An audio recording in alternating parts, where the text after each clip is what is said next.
ये कहानी है पाकिस्तानी बकरी। दादी, ओ दादी। आ गया ना मुराद, जब देखो मेरी बकरियों पर ही नियत लगाए रहता है। हाँ हाँ बेटा कहो। दादी, इस बार मैं आपको अच्छी खासी रकम दूंगा।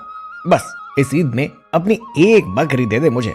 सुलेमान, तुझे एक बात और कितनी दफे कहूँ, मैं अपनी किसी भी बकरी को नहीं बेचूंगी। पर दादी, इतनी सारी बकरियां तो है तेरे पास, और आखिर बकरियां तो पाली ही जाती हैं बेचने के लिए। देख सुलेमान, बाकी क्या सोचते हैं मुझे नहीं पता, लेकिन मैं अपनी बकरियों को किसी भी कसाई के यहाँ नहीं बेचूंगी। बेचेगी नहीं तो क्या करेगी इनका, बताना जरा। खर्चा कैसे चलेगा तेरा दादी? कैसी बात करती है तू भी। तू भूल रहा है शायद सुलेमान, बकरियों का दूध भी होता है और मेरा खर्चा इनका दूध बेचकर आराम से चल जाता है। तो क्या तू अपनी बकरियां कभी किसी को नहीं बेचेगी? बिल्कुल नहीं। बुढ़िया पागल हो गई है। घोड़ा कभी घास से दोस्ती करता है भला? अब क्या करूं? सारी बकरियां तो पहले से ही बुक हो गई। अब मैं ईद पर किस बकरी को रखूंगा, कुछ समझ नहीं आ रहा। आबिदा के पास 21 बकरियां थी। आबिदा की ना तो कोई संतान थी ना कोई सगा। जो कुछ भी थी ये सारी बकरियां ही थी। वो उनसे बहुत प्यार करती थी। बकरियां भी आबिदा से बहुत प्यार करती थी। आबिदा नहीं चाहती थी कि उनकी बकरी किसी कसाई के पास जाए। एक रात सुलेमान आबिदा की बकरी चुराने आया। अब देखता हूँ ये दादी बकरी को कैसे मेरे से बचाती है। चलो, सारी बकरियां तो सो रही हैं, मैं एक बकरी चुरा लेता हूँ। सुलेमान ने एक बकरी के मुंह को कसकर पकड़ लिया ताकि वो चिल्लाए नहीं और अपने साथ ले गया। ये बकरियां इतना क्यों चिल्ला रही है? चलो देखती हूँ क्या हुआ मेरी प्यारी बकरियों, तुम लोग इतना क्यों शोर मचा रही हो? लो ये कुछ दाना खा लो। बकरियां फिर भी चिल्लाती है। आज इनको क्या हो गया है, इतना क्यों चिल्ला रही है? अरे अरे मेरी फिजा बकरी वो दिख नहीं रही। फिजा, ओ फिजा, कहाँ है मेरी फिजा? या अल्लाह, मेरी फिजा। क्या हुआ दादी, आप रो क्यों रही हैं? क्या बताऊं, मेरी फिजा बकरी नहीं मिल रही। लगता है किसी ने चुरा ली है। ओह, ऐसी बात है दादी, आप रो मत। बकरी ही तो है, फिर एक न एक दिन तो उसे अल्लाह के सामने खड़े होना ही है। ना मुराद, अल्लाह कभी नहीं कहता कि किसी निर्दोष की बलि चढ़ाओ। तुम लोगों ने ही अपनी भूख मिटाने का बहाना बनाया हुआ है। या अल्लाह, मेरी फिजा को इन भूखे लोगों की बलि मत चढ़ाना। रहम कर मेरी फिजा पर अल्लाह। वहीं दूसरी ओर अब तो ईद पर तेरी ही कुर्बानी दूंगा। बड़ी ही मस्त और तंदुरुस्त किया हुआ है उस बुढ़िया ने तुझे, मजा आ गया देखकर। मैं क्या करूं? इस इंसान ने तो मुझे यहाँ बंद कर दिया। अब ये कुछ दिनों में मेरी बलि चढ़ा देगा। नहीं नहीं, मैं मरना नहीं चाहती। दादी, आपकी बहुत याद आ रही है मुझे। हाय, मेरी प्यारी फिजा कैसी होगी, कहाँ होगी? कहीं उसे किसी ने नहीं नहीं, मेरी फिजा को कुछ नहीं होगा, मेरी बच्ची को कुछ नहीं होगा। या अल्लाह, रहम कर उस बच्ची पर, रहम कर। रात होती है। ये ले, कुछ खा ले, और हाँ, कुछ दिन बढ़िया बढ़िया खिलाऊंगा ताकि मुझे ईद के दिन अच्छा माल मिले। खाने में बिल्कुल भी ना नुकुर मत करियो, समझी? सुलेमान फिजा बकरी को खाना देकर चला जाता है। जिसको पता हो उसकी मौत जल्द ही होने वाली है, वो भला अच्छा अच्छा खाना कैसे खा सकता है? मुझे नहीं मरना, मुझे अपनी पूरी जिंदगी जीनी है। मुझे नहीं मरना दादी, बचा लो मुझे दादी। तभी एक आकाशवाणी होती है। भाग जा यहाँ से, भाग जा। यहाँ से कुछ कोसों दूर एक देश है, भारत देश, जो इस देश की सीमा को जम्मू कश्मीर से जोड़ता है। वहीं कठुआ और राजौरी के जंगल हैं। जा, तेरी जगह वहीं है। तू उस देश भाग जा। यहाँ बकरियों के लिए कोई दया नहीं। साल भर यहाँ बकरियों को अच्छा अच्छा खिलाया जाएगा। फिर ईद आते ही गर्दन कलम कर दी जाएगी और कई दिन जानवरों को मारकर ईद मनाई जाएगी। पर आप कौन हैं? मैं वही अल्लाह हूँ जिसे खुश करने के लिए तुझे यहाँ बंधक बनाया गया है। तो आप सबकी मदद क्यों नहीं करते? इसे रोकते क्यों नहीं? क्योंकि मेरा काम था जीवों को बनाना, उन्हें सोचने विचारने के लिए दिमाग देना, अपनी रक्षा करने के लिए अंग देना। लेकिन इंसान इसका गलत उपयोग कर रहा है, तो इसमें मैं क्या कर सकता हूं? क्या मैंने कहा मुझे कुर्बानी चाहिए?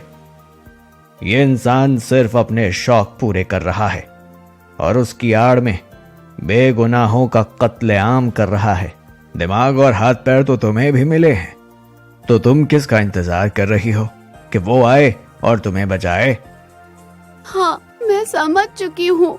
मुझे अपनी जान खुद बचानी होगी, कोई नहीं आएगा मुझे बचाने। फिजा जैसे तैसे वहाँ से भाग जाती है और पाकिस्तान की सीमा को पार करते हुए भारत के जम्मू कश्मीर तक पहुँच जाती है। अब यहाँ तक तो आ गई मैं, पर वो राजौरी और कठुआ के जंगल का रास्ता कहाँ होगा? फिजा बकरी बहुत दिनों से चल रही थी, डर के मारे ठीक से खा पी भी नहीं रही थी, जिससे काफी वो कमजोर हो गई थी। वो पहाड़ों पर चल ही रही थी, तभी चक्कर खाकर गिर जाती है। हाय राम, ये बेचारी बकरी किसकी है? ये तो लगता है मर गई बेचारी। अरे नहीं नहीं, इसकी तो सांसें चल रही हैं।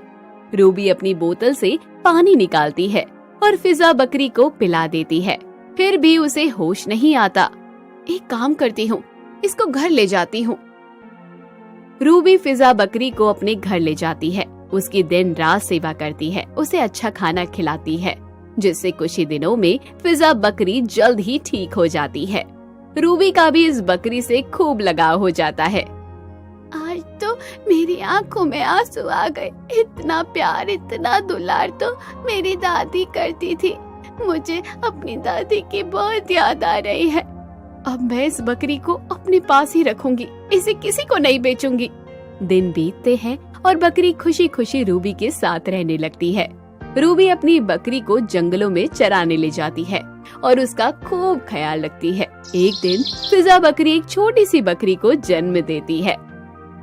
अरे वाह, कितनी प्यारी बकरी है। अच्छा आजा मेरे पास मेरी रानी बकरी, आज से तेरा नाम लक्ष्मी है। मेरी मालकिन बहुत अच्छी है, जितना मुझे प्यार करती है उतना ही मेरी बेटी को भी करेगी।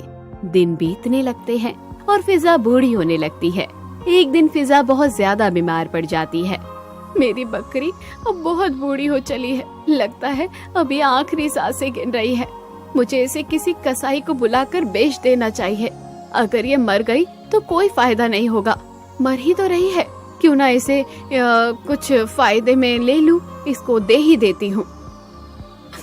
या अल्लाह, मैं कितने गलत थी। हम बकरियां कभी अपनी पूरी जिंदगी जिंदा नहीं रह सकते, सब हमसे फायदा लेना चाहते हैं। मैं खुद की मौत मरना चाहती हूँ, पर मेरी मालकिन मुझे कल कसाई को बुलाकर बेच देगी। अगर मालकिन की नीयत मेरे लिए बदल गई तो ये तो मेरी बच्ची के साथ पता नहीं क्या क्या करेगी। नहीं नहीं, आज ही रात मैं अपनी बच्ची को लेकर यहाँ से कठुआ जंगल भाग जाऊंगी। रात होती है। बेटी लक्ष्मी चल, हमें यहाँ से भागना होगा। पर माँ, हमारी माँ मालकिन बहुत अच्छी है, वो तो हमसे बहुत प्यार करती है। नहीं बेटा, पैसों के आगे अच्छे अच्छे अपना ईमान बेच देते हैं। हमारी मालकिन भी ऐसे ही निकली। कल ये मुझे किसी कसाई के हाथों बेच देगी और मैं कसाई के हाथों मरना नहीं चाहती। मुझे अपनी मौत मरना है। दोनों बहुत रोती हैं और जंगल की ओर भाग जाती हैं। वहाँ कुछ दिन उन्हें जंगली जानवरों से छुपने में थोड़ी दिक्कत होती है, फिर दोनों वहाँ रहना सीख लेती है। समय बीतता है और लक्ष्मी के 2 बेटे और एक बेटी होती है। अब उनका अच्छा खासा परिवार था, लेकिन फिजा बहुत बूढ़ी और बीमार होने के चलते ज्यादा दिन अपने नाती पोतों के साथ नहीं रह पाती। बेटा लक्ष्मी, मैंने जो चाहा था मैंने पा लिया। मैं चाहती हूँ मैं मरूँ तो अपनी जिंदगी पूरी करके, ना कि किसी कसाई के हाथों। और यही हुआ। अब मेरी जिंदगी पूरी हो चुकी है और मेरा समय भी आ चुका है। नहीं माँ, मैं तेरे बिना कैसे रहूंगी। रोती नहीं बेटा, तुझे तो खुश होना चाहिए। हम यहाँ जंगल में आजाद हैं अपनी जिंदगी के मालिक हम खुद हैं और यहाँ इस जंगल में अपने परिवार के साथ है और हमें हर दिन किसी का कोई डर नहीं। मुझे माफ करना बेटी, मैं तेरा साथ यहीं तक दे सकती थी, आगे तुझे अपनी लड़ाई खुद लड़नी होगी। और इस तरह फिजा बकरी की मौत हो जाती है और लक्ष्मी खुशी खुशी रहने लगती है। निर्मला ने अपनी जिंदगी में बहुत सारे उतार चढ़ाव देखे थे। अब वह समय को रोककर अपने लिए सुखद जीवन जीना चाहती थी, इसीलिए उसने सब कुछ त्याग कर हरिद्वार जाने का मन बना लिया।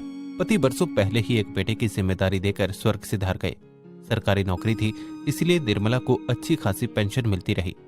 उसे कभी किसी किल्लत का सामना नहीं करना पड़ा, लेकिन उसे जीवन का अकेलापन हमेशा खलता रहा। वक्त बलवान होता है, उसके सामने कभी किसी की नहीं चलती। समय गुजरता गया और एक रोज उसके बेटे की 4 साल की उम्र में ही हैजे से मौत हो गई। उसका तो संसार उजड़ गया, सब कुछ खत्म हो गया और निर्मला बिल्कुल अकेली रह गई। निर्मला की जेठ अस्थमा की बीमारी से स्वर्ग सिधार चुके थे, इसीलिए उसकी जेठानी आनंदी किसी को खोने का दुख समझती थी। उसने निर्मला को सहारा दिया। निर्मला अपनी जेठानी आनंदी से बोली, दीदी अब यहाँ जी नहीं लगता, चारों तरफ अकेलापन है। ऐसा लगता है कि कहीं से तुम्हारे देवर मुझे आवाज दे रहे हो। मेरा बेटा मुझे यहीं इधर उधर घूमते हुए मालूम पड़ता है। ऐसा लगता है यहाँ रहकर मैं पागल हो जाऊंगी। सोच रही हूँ हरिद्वार चली जाऊं और बाकी का जीवन वहीं पूजा पाठ में गुजार लूं। ये घर, ये जायदाद अब सब तुम संभाल लेना, मैं जा रही हूँ। आनंदी उसे रोकती हुई बोली, ना छोटी, कहीं जाने की जरूरत नहीं है। और तुम अकेली कहाँ हो? अजीत और मधुकर भी तो तुम्हारे ही बेटे हैं। आज से उन्हीं के लिए जियो। अब वो दोनों मेरे नहीं तुम्हारे बेटे हैं। मैं अकेले इन्हें नहीं संभाल सकती, अब तुम ही इन्हें संभालो। निर्मला की आंखों में आंसू आ गए। वो बोली, कितना सोचती हो तुम मेरे लिए दीदी। ठीक है, तुम कहती हो तो नहीं जाती। अब तुम घर संभालो और मैं तुम्हारे बच्चे, फिर बड़े होकर मुझे और इस संपत्ति को संभालेंगे। और उस दिन से निर्मला ने अपना सारा जीवन आनंदी के बच्चों को सौंप दिया। अजीत और मधुकर दोनों दिन भर निर्मला के आगे पीछे काकी काकी कहकर घूमते रहते और निर्मला भी उन्हें अपने बच्चों की तरह कभी डांटती और कभी प्यार करती। दोनों भाई बड़े हो चुके थे। निर्मला आज भी अपने सगे बेटों से भी ज्यादा प्यार करती थी।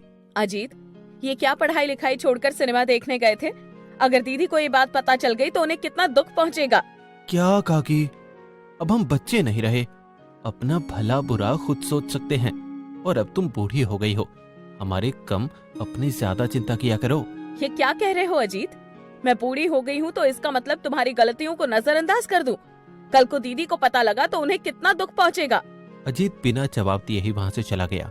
निर्मला सोचती रही कि अब बच्चे बड़े हो गए हैं और मैं बूढ़ी, शायद अब मुझे अपनी मर्यादा में रहने का समय आ गया है।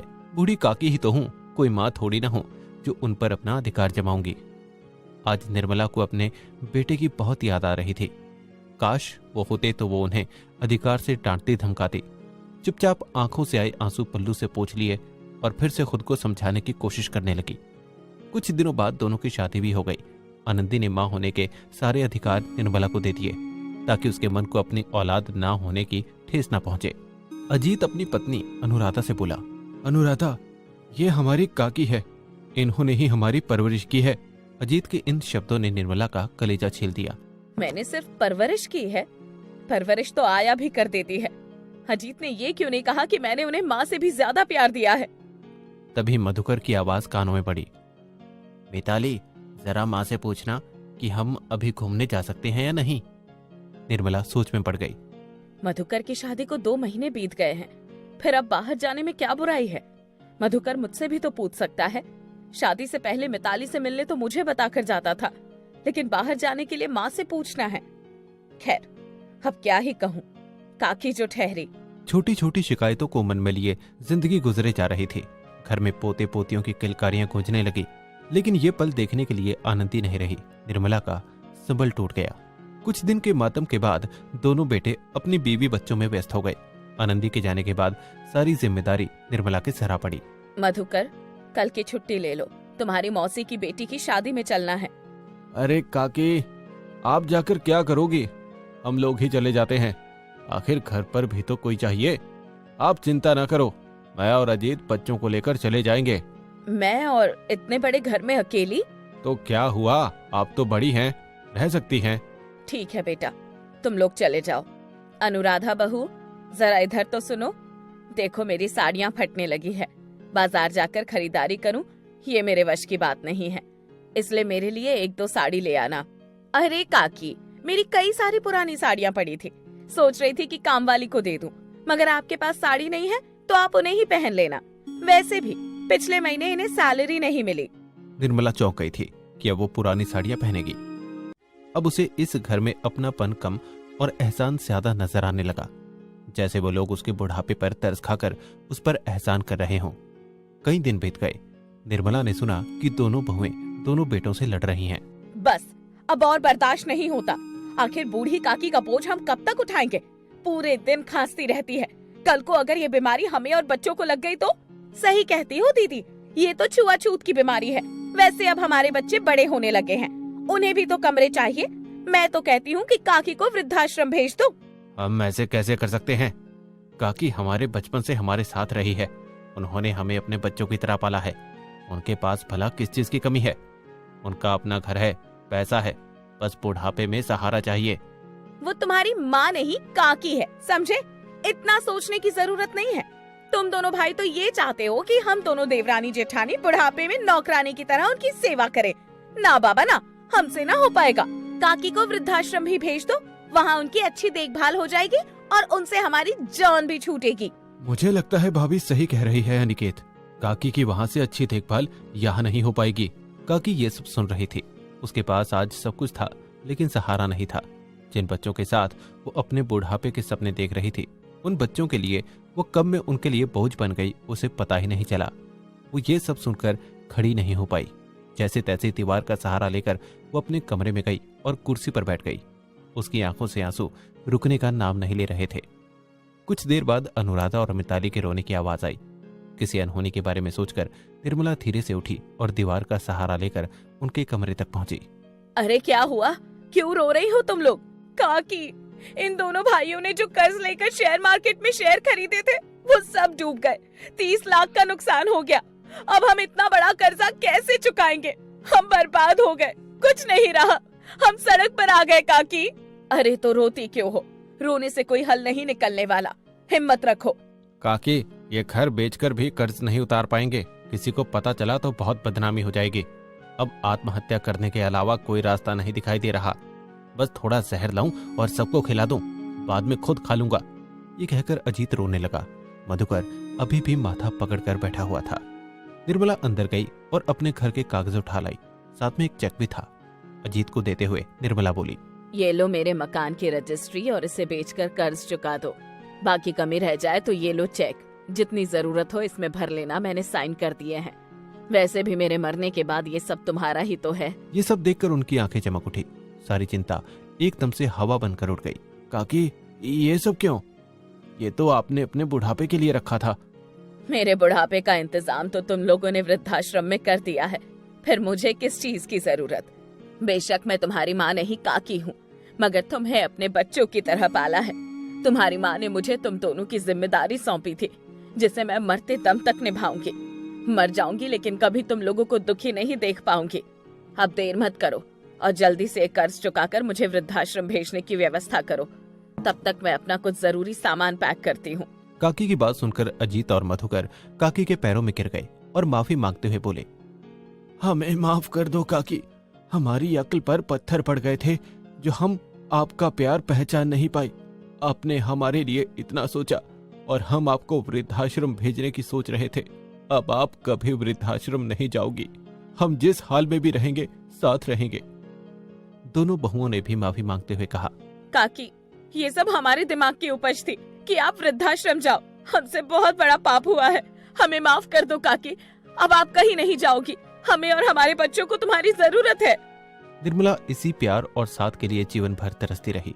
उसने बहुओं के सर पर हाथ फेरते हुए कहा, मैं हमेशा तुम्हारे साथ हूँ बच्चों। अगले दिन अजीत खुशी से उछलता हुआ चिल्लाया, काकी काकी, जल्दी बाहर आओ, एक बड़ी खुशखबरी है। अरे क्या हुआ अजीत? काकी, आज शेयर मार्केट में फिर से उछाल आया है। हमारे शेयर की कीमत अचानक से दोगुनी हो गई है। आज मैं बहुत खुश हूँ काकी, ये सब तुम्हारे आशीर्वाद का नतीजा है। मैं तुम्हारे लिए बहुत खुश हूँ। भगवान तुम्हारी खुशियों को दिन रात दुगनी करे। वो सब लोग समझ गए थे कि काकी कितनी भी बूढ़ी क्यों ना हो जाए, लेकिन उनका आशीर्वाद उन सबके लिए बहुत जरूरी है।